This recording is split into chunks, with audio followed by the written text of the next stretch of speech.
오늘 아침 우리는 시편 심층 강의 55번째 시간으로 성숙한 신앙의 아름다움이라고 하는 제목의 말씀으로 시편 17편 본문을 편의상 1절부터 3절까지 읽습니다만 오늘 아침에는 지난 그 한 주간 동안 우리가 함께 다루었던 시편 16편과 오늘 그 뒤에 이어지는 시편 17편 사이에 대조를 우리가 함께 이야기하면서 그 속에서 우리 하나님의 은혜를 같이 나누고자 합니다. 자, 시편 17편은요, 우리가 처음으로 보는 표제가 나옵니다. 다윗의 기도라고 이렇게 되어 있습니다. The Prayer of David. 다윗의 기도. 표제가 시편의 표제가 기도라는 이름으로 표제가 되어져 있는 5편의 시들이 있는데요. 그 중에 오늘 이 첫 번째 시를 우리가 펼칩니다. 자, 오늘은 3절까지 읽을게요. 여호와여, 의의 호소를 들으소서, 나의 울부짖음에 주의하소서. 다윗은 자신의 기도를 의의 호소라고 말하고 있습니다. 거짓되지 아니한 입술에서 나오는 나의 기도에 귀를 기울이소서. 다윗은 자신의 기도에 있어서 자신의 내면에 있는 의에 대해 굉장히 많은 힘을 싣고 있는 것을 봅니다. 하나님, 나는 거짓되지 않은 입술을 가지고 오늘 주님께 기도합니다. 자신의 의와 자신의 정직함, 이것이 굉장히 자신의 기도에 대한 확신의 밑받침이 되고 있다는 걸 우리가 볼 수 있어요. 주께서 나를 판단하시며 주의 눈으로 공평함을 살피소서. 내가 얼마나 공평한지, 내가 얼마나 정의로운지, justice, 내가 얼마나 정의 가운데 있는지 하나님 나를 살펴주시고 나를 판단하시며 주께서 내 마음을 시험하시고 try my heart, 내 마음을 시험하시고 밤에 내게 오시어서 나를 감찰하셨으나 흠을 찾지 못하셨사오니. 와우. 다윗은 하나님께서 밤새도록 나를 이리 까디짓고 저리 까디짓고 나를 트라이하시고 시험하시고 감찰하셨는데 하나님이 내 안에서 흠을, 자신의 결함을 찾아내지 못하셨다. 하나님 밤새도록 나를 뒤집어 놓고 살펴보셔도 내가 하나님 앞에 의롭지 못한 부분이 하나도 없다는 걸 하나님이 발견하시게 될 것입니다 라는 확신이 있어요. 내가 결심하고 입으로 범죄하지 아니하리이다. 자, 우리는 시편 17편의 아주 적은 일부를 오늘 읽었을 뿐이에요. 그런데 이 시편 17편 1절로부터 3절까지 이 짧은 구절들만을 우리가 읽었을 뿐인데 이 시를 읽으면서 우리는 이 시가 다윗의 초기 시편이라는 걸 당장 눈치챌 수 있습니다. 그렇죠? 자, 이 시는 아까 말씀드린 것처럼 기도, prayer, 기도로 표제가 되어진 5편의 시들, 시편 17편, 86편, 90편, 102편, 142편, 이 시들의 표제가 기도예요. 기도. 이 시들 가운데 지금 우리가 펼쳐놓고 있는 17편, 86편 그리고 142편, 이 세 편의 시들이 다윗의 시예요. 이 세 편의 시들이 다윗의 시고 102편은 무명, 이 시를 누가 썼는지 알 수가 없습니다. 그 시의 내용을 이렇게 보면은 다윗의 그 시어들도 많이 보이지만 그 포로 시대 이후의 시인 것으로 보이는 그런 내용들도 거기에 포함이 되어 있어요. 그래서 이 시는 누구의 시인지 알 수가 없습니다. 시편 90편은 너무나 유명한 시여서 제가 얘기 안 해도 여러분들이 다 아시죠? 네, 이 시편 90편은 시편 안에 있는 유일한 모세의 기도입니다. 모세의 기도. 그러니까 그 기도라고 표제가 되어진 5편의 시들 가운데 17편, 86편, 142편은 다윗의 기도이고요. 90편은 모세의 기도입니다. 시편 90편은 모세의 기도. 유일하게 시편 가운데 단 한 편밖에 없는 모세의 기도. 우리가 우리의 수명이 70년이고 강건하면 80이라도 우리가 신속히 날아가는 것처럼 그렇게 우리 인생이 빨리 지나가고 우리의 자랑은 오직 수고와 슬픔뿐이다. 그러니 우리가 하나님 앞에 설 날이 얼마나 남았는지 알 수 없으니 우리의 날을 넘버링할 수 있는, 우리의 날을 계수하는 지혜를 우리에게 가르쳐 주시옵소서라고 기도했던 바로 저 유명한 시편 90편 모세의 기도입니다. 102편은 누군지 알 수 없는 무명의 시인의 기도예요. 아무튼 이 시들이 전부 기도라고 표제가 되어 있고, 성경에서 우리가 하박국 3장 1절을 보면 여러분들이 아주 잘 알고 계시는 그 하박국 선지자의 시가 나오는데, 여기도 시기온 옷에 맞춘 하박국의 기도라고 되어 있어요.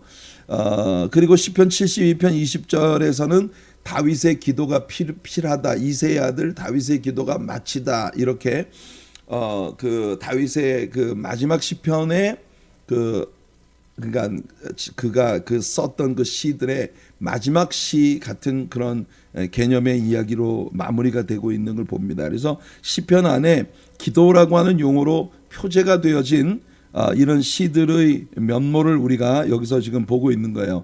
하박국 3장 1절에 보면 시기온 옷에 맞춘 선지자 하박국의 기도라. 이래서 하박국 3장의 내용이 하박국 선지자의 기도입니다.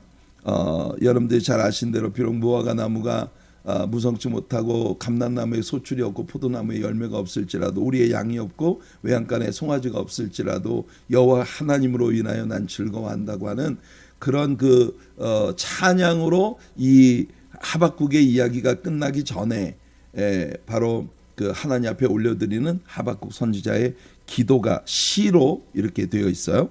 그 다음에 시편 70편 20절은 아까 말한 것처럼 이새의 아들 다윗의 기도가 끝나니라. 이게 우리 그 옛날 개혁 성경에서는 다윗의 기도가 필하니라 이렇게 한문 용어로 되어 있었는데, 다윗의 기도가 끝났다.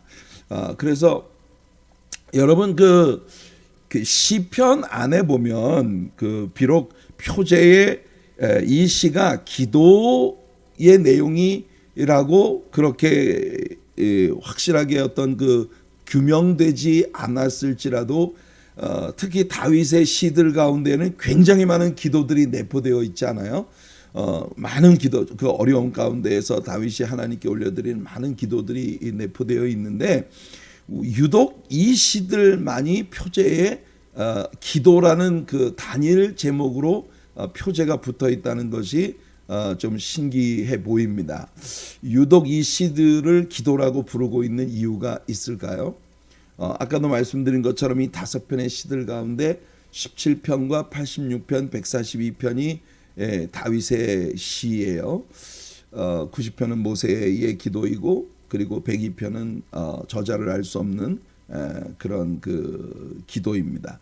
시편 102편을 보면 고난당한 자가 마음이 상하여 그의 근심을, 이 시편 102편 저자 불명이고, 나머지 17편, 86편, 142편 다윗의 기도다. 90편은 모세의 기도. 102편을 보면은요, 저자가 누군지 알 수 없는데 고난을 당하고 있는 자가 마음이 상하여 그의 근심을 여호와 앞에 토로하는 그런 기도라고 표제가 되어 있어요. 그러니까 누군지는 모르지만, 그리고 다윗의 시로 categorize 되어 있는 이 17편, 86편, 142편은 모두 그 사울의 추적을 피하여 광야에 방황하던 그 다윗의 초기 시편들, 그 사울 왕의 위협과 추적을 피해서 산중과 아멸에 유리하던 그 광야에 방황하던 시대에 다윗이 하나님께 부르짖은 그런 기도들을 담고 있습니다. 그래서 어쩌면 이 기도라고 묘사가 된 이 부분은 특별히 뭐 다윗의 다른 시들 안에도 굉장히 많은 기도들이 내포되어 있지만 유독 이 시들을 기도시로 이렇게 표제를 붙이고 있는 것은 아마도 그 이 시 속에 담겨 있는 기도가 아주 정말 그 문제와 환경적인 어려움을 코앞에 두고 아주 하나님의 개입하심을 구하는 특별한 아주 간절하고도 절박한 부르짖음을 담고 있기 때문에 그런 것이 아닐까 하는 생각을 해보게 됩니다. 어디까지나 추론이에요. 뭐 정확히 성경이 그 이유를 우리에게 얘기해 주지 않으니까 이 다윗의 기도라고 하는 이 표제가 여러분들 그 시편에 보면은 테필라 르 다비드. 여러분 르 다비드는 우리가 이 앞에 믹담 다윗의 믹담이라고 이야기할 때 르 소유격 이 소유격 그 조사예요. 다비드의 테필라.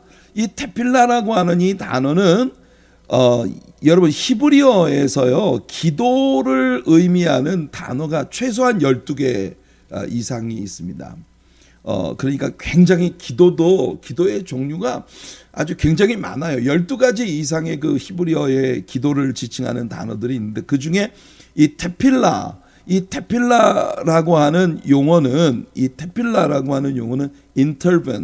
intervention 중재한다, 개입한다. 그러니까 이 하나님이 개입해 주시기를 하나님이 나서서 이 문제와 나 사이에서 하나님이 나를 도와주시기를 하나님이 중재자로 나서 주시기를 아주 절실하게 구하는 그런 기도라는 의미가 이 테필라라는 단어 속에 담겨 있어요. 테필라 레다비드. 이 다윗의 그 테필라, 하나님의 인터벤션, 하나님의 그 개입하심을, 하나님의 중재해 주심을, 하나님이 이 아주 절박하고 가슴 아픈 나의 문제와 나 사이에서 이 모든 일들을 중재해 달라고 기도한 하나님의 개입하심을 구하는 아주 간절한 그런 기도를 이제 이 시가 내포하고 있다. 자, 그런데 한 가지 흥미로운 건 오늘 우리가 지금 펼쳐놓고 있는 시편 17편과 우리가 지난 한 주간 동안에 다루었던 시편 16편 사이에 상당히 밀접한 연관 관계가 있다는 걸 발견했어요. 이 시편 16편과 17편은 다윗이 동일한 언어들을 사용하고 있는 그런 부분들이 많이 엿보입니다. 16편에서 다윗의 기도 가운데 사용했던 그런 언어들과 17편의 다윗의 기도 가운데 나오는 언어들 가운데 서로 일치하는, 어쩌면 이것이 다윗의 기도 가운데 습관처럼 다윗이 즐겨 사용하던 언어일 수도 있겠어요. 여러분, 우리 교회의 시무 장로님들이 로테이션으로 돌아가면서 주일 아침마다 기도를 하시지 않습니까? 여러분들 우리 장로님들과 기도를 하다 보면 기도를 하시는 장로님들이 기도 때마다 즐겨 사용하는 기도의 언어들이 있다는 걸 여러분들이 아실 거예요. 그죠? 오늘 아무개 장로님이 오늘 대표 기도를 하신다 그러면 그 장로님이 기도하실 때 늘 사용하시던 그런 언어들, 그런 기도의 언어들이 그 장로님들의 기도 속에 이렇게 나타나는 걸 우리가 볼 수가 있습니다. 그래서 그 다윗에게도 어쩌면 다윗이 하나님 앞에 엎드리면 거의 습관적으로 이런 언어들을 다윗이 즐겨 사용하는 그런 다윗의 기도어들이 아니었을까, 기도의 언어들이 아니었을까, 그런 생각을 하는데, 자 봅시다. 오늘 시편 17편 8절을 보면요, 나를 눈동자같이 지키시고, 하나님의 그 지키심을 간절히 기도하는 keep me, 나를 지키소서라고 하는 이런 기도가 올려지고 있는 것을 보는데, 시편 16편도 1절을 보면 다윗의 믹담이라는 표제가 있고 그 다음에 하나님이여 나를 지켜주소서, keep me, 하나님 나를 지켜주소서라고 이렇게 나를 지켜달라고 기도하는 하나님의 지키심을 구하는 그런 기도가 여기에 담겨 있습니다.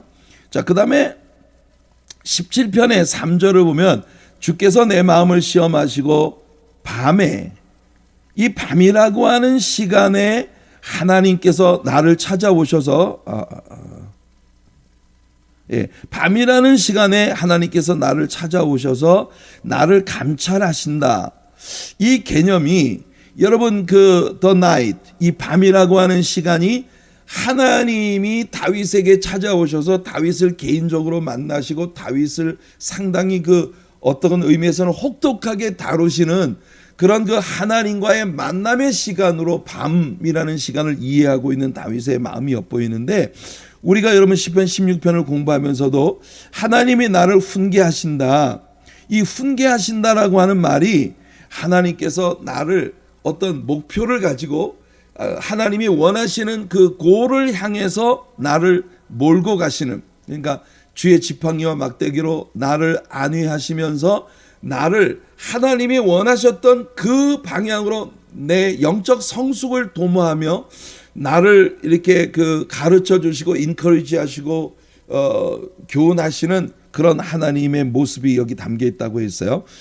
밤마다 하나님은 나를 낮에 가르침을 통해서 훈계하시는 것뿐만이 아니라 밤마다 나의 양심, 나의 심장, 나의 이 신장, 여러분 이 다윗이 사용했던 이 양심이라고 하는 이 단어가 키드니, 그 신장을 의미하는 단어였다는 걸 우리가 배웠죠. 바울 사도가 신약 성경에서 내가 예수 그리스도 안에서 너희를 얼마나 사모하는지 하나님이 내 증인이시라고 말을 했을 때 내 심장으로 너희 무리를 사모하는 그 심장이라고 하는 바울이 사용했던 단어는 heart가 아니고 vowel이에요. 나의 내장이, 나의 창자가 너희 무리를 어떻게 사모하는지. 오늘날에 와서는 사람들이 사람의 감정이 가장 민감하게 담겨 있는 것이 이 heart라고 생각을 하는데, 본래 고대 적에는 사람들이 이렇게 지금 다윗이 사용한 키든이라든지 아니면 바울이 사용한 이 vowel, 이 창자를 의미하는 그런 단어로 묘사가 되고 있다는 게 상당히 흥미롭습니다. 어떻든 다윗은 이 두 편의 시에서 밤이라고 하는, 매번 내게 다가오는 밤이라고 하는 시간마다 하나님이 나에게 많은 것을 훈계하시고 책망하시고, 특히나 내가 잘못된 부분들에 대해서 샅샅이 하나님께서 나를 살피시면서 나에게 디스플레인, 나를 책망하시면서 나를 하나님이 원하신 방향으로 이끌어 가시는 그런 교육과 훈계의 시간으로 밤을 보내고 있다는 것이 다윗의 사고예요. 16편과 17편에 이런 사상이 동시에 담겨 있는 것을 우리가 봅니다. 그 다음에 또 17편 6절을 보면 하나님이여, 다윗의 시 가운데에도요 하나님을 부르는 호칭이 하나님, 여기서 하나님은 단수로 되어진 엘입니다. 엘. 이 엘, 히브리 말로 이 엘이라고 하는 이 이름으로 하나님을 호칭하고 있는 것에 공통점이 있어요.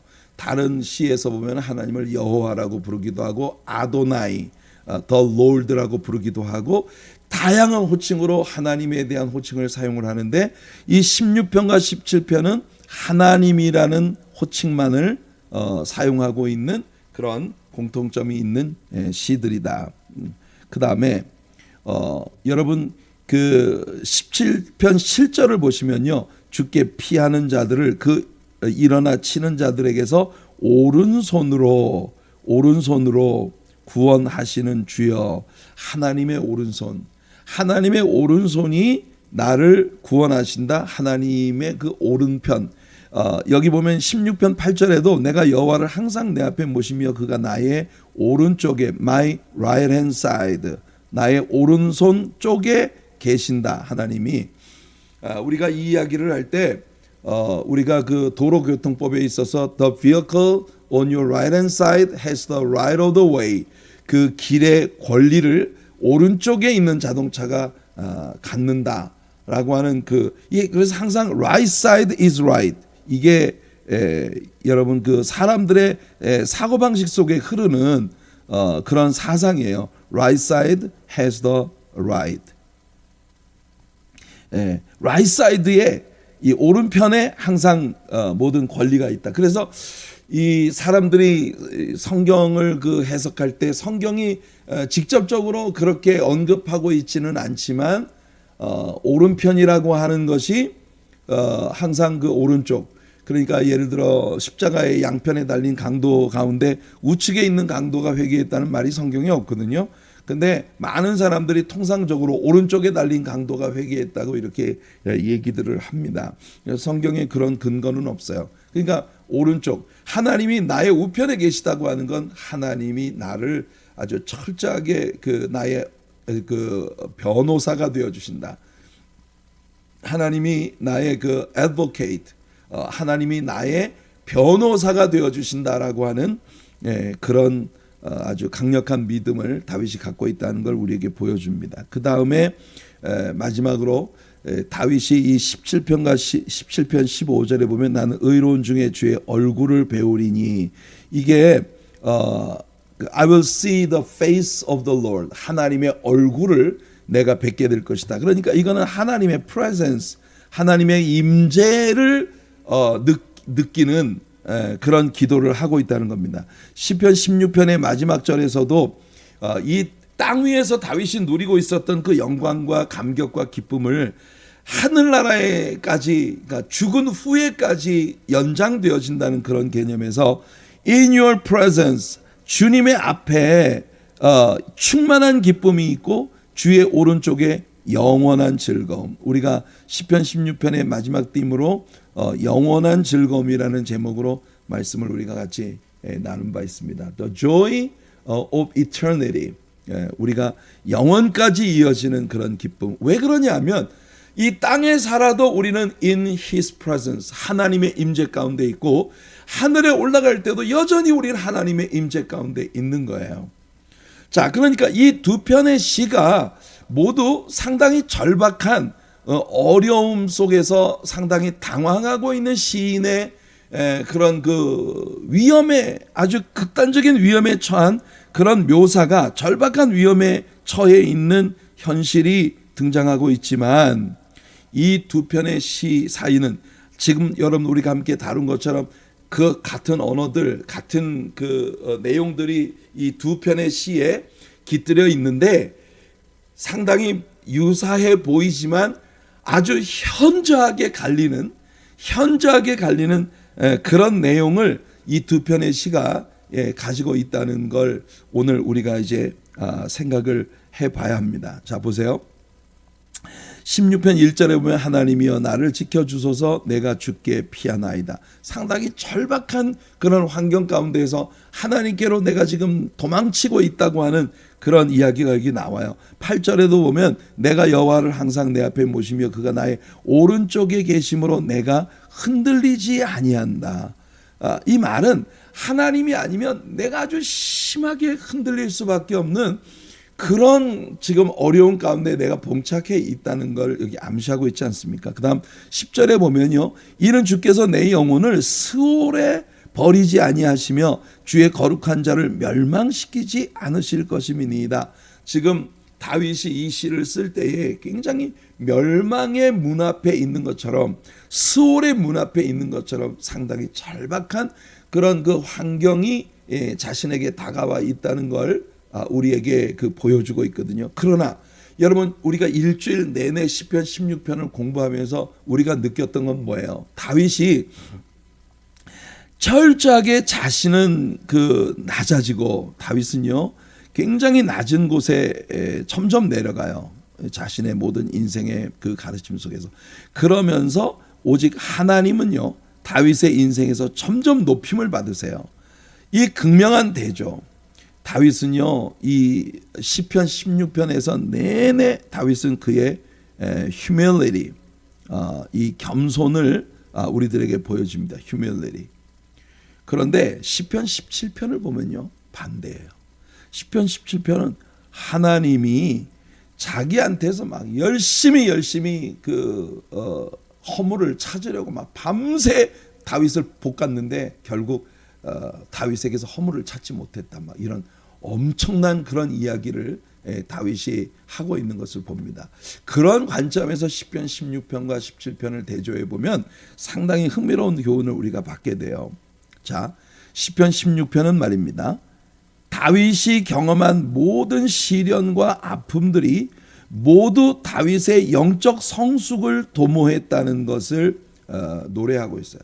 그러니까 다윗이 자신이 저지른 죄와 허물들, 자신이 입은 상처, 사람들로부터 입은 상처, 다윗이 문제에 봉착해서 그 속에서 자신의 연약함 때문에 겪을 수밖에 없었던 그런 많은 아픔들, 나중에 돌아보니 이 모든 것들이 그에게 엄청난 영적 성숙을 가져왔다라고 그는 고백을 하고 있어요. 그래서 심지어 하나님께서 자신에게 주신 모든 주변에 있는 사람들, 자기 곁을 스쳐간 모든 인물들과 자신이 겪어야 했던 모든 환경들, 이런 모든 것들이 오히려 사명을 담고 있는 하나님께서 줄로 재어서 나에게 허락하신 그런 아주 아름다운 존재들이었다. 그래서 심지어 다윗은 땅에 있는 성도는 존귀한 자다.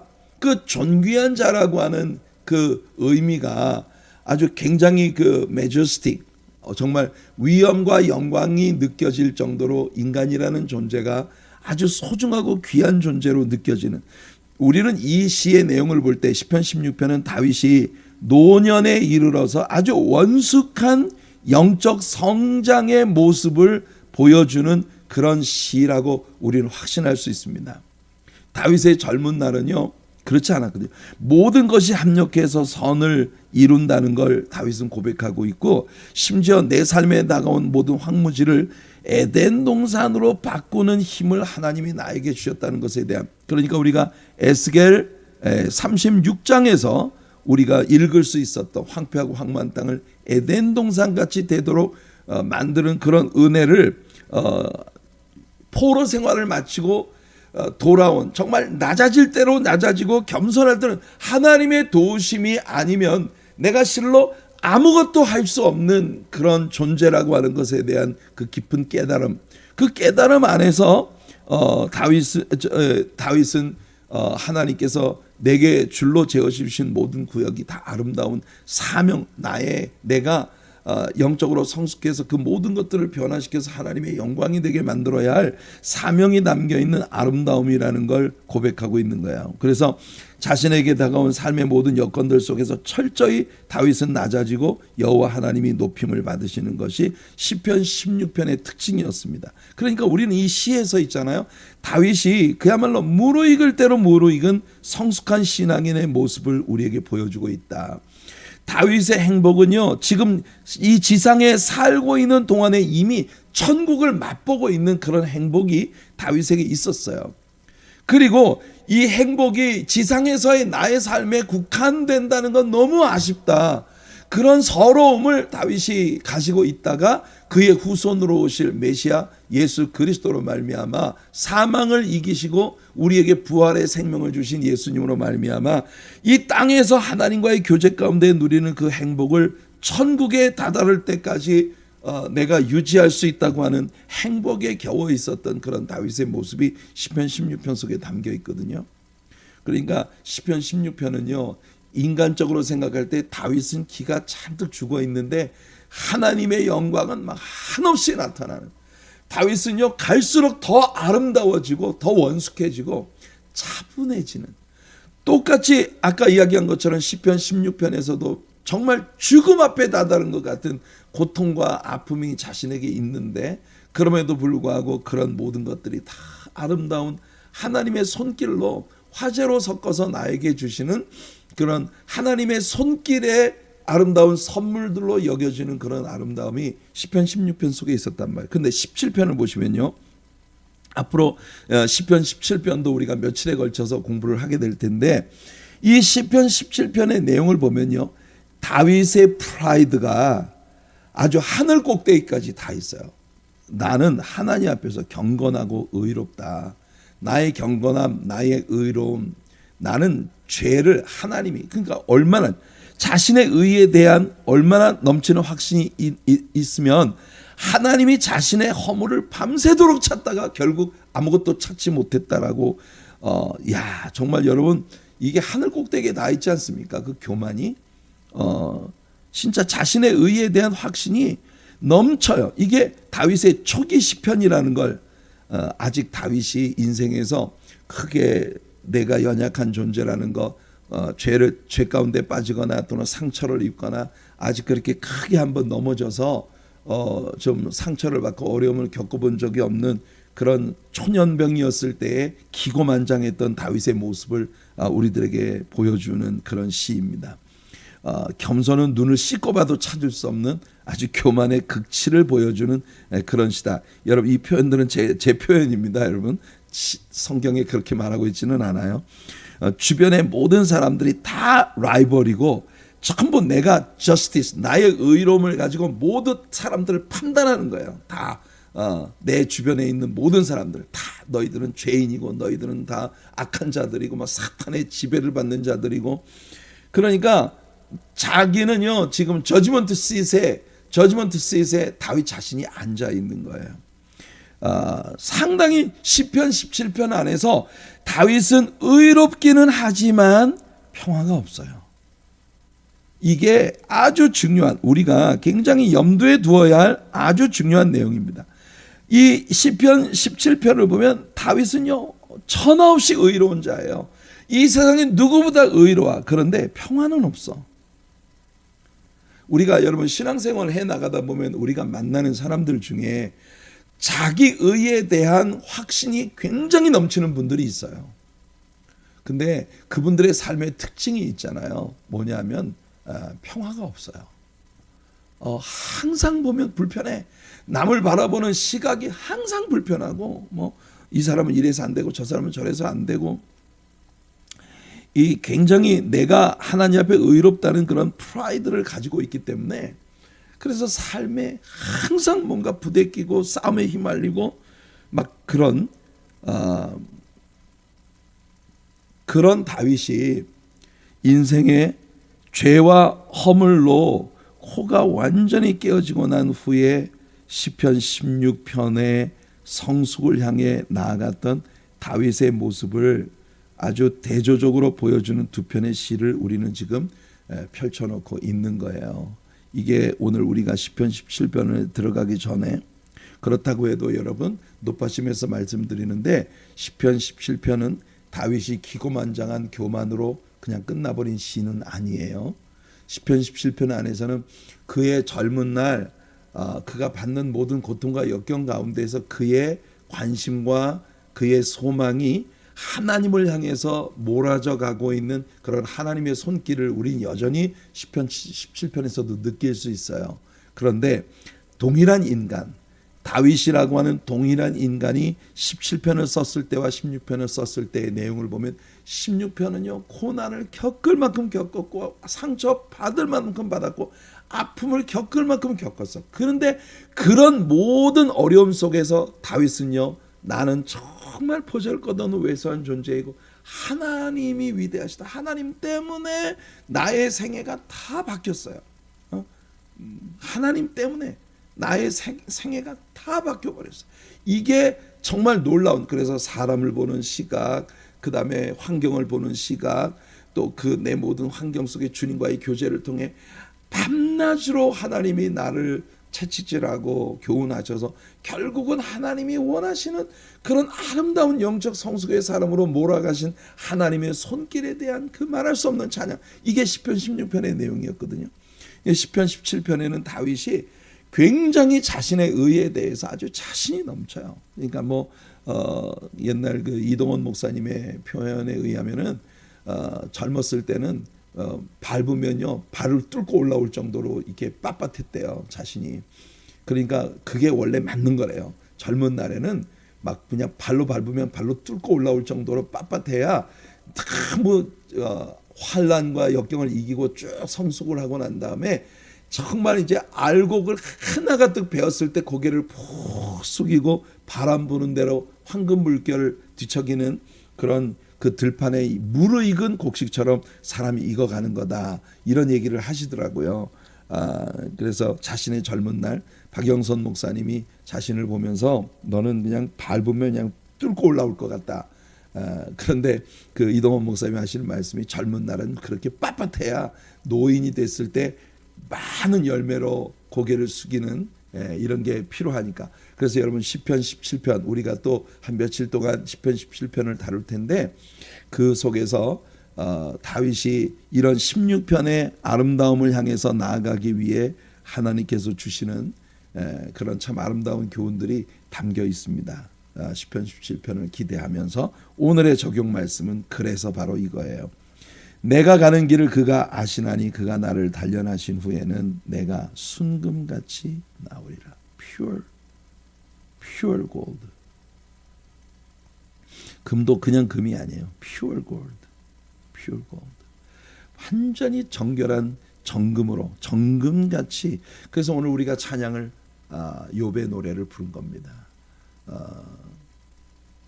나의 길을 오직 그가 아시나니 그가 나를 불러 연단하신 후에는 내가 정금같이 나오리라는 욥기 23장 10절의 욥의 고백을 여러분 우리가 인생 신자로서의 인생을 살아가다 보면 이렇게 아름다운 사람들이 되는 거예요. 여러분 하나님을 믿으세요.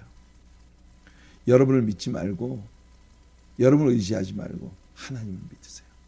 순전하게 하나님을 의지하세요. 하나님께는 다 계획이 있습니다. 하나님께는 다 뜻이 있어요. 지금 여러분들이 여러분 자신을 바라볼 때 불안하게 느껴지는 그 무엇이라도 하나님은 여러분들을 만지시고 빚으시고 새롭게 하셔서 하나님의 영광이 깃들여 있는 아름다운 주님의 자녀들로 삼아주시는 그런 복이 따르게 될 것입니다. 그 하나님을 믿고 하나님께 의탁하며 나아가는 우리 성도님들이 되시기를 예수님의 이름으로 축복해 드립니다.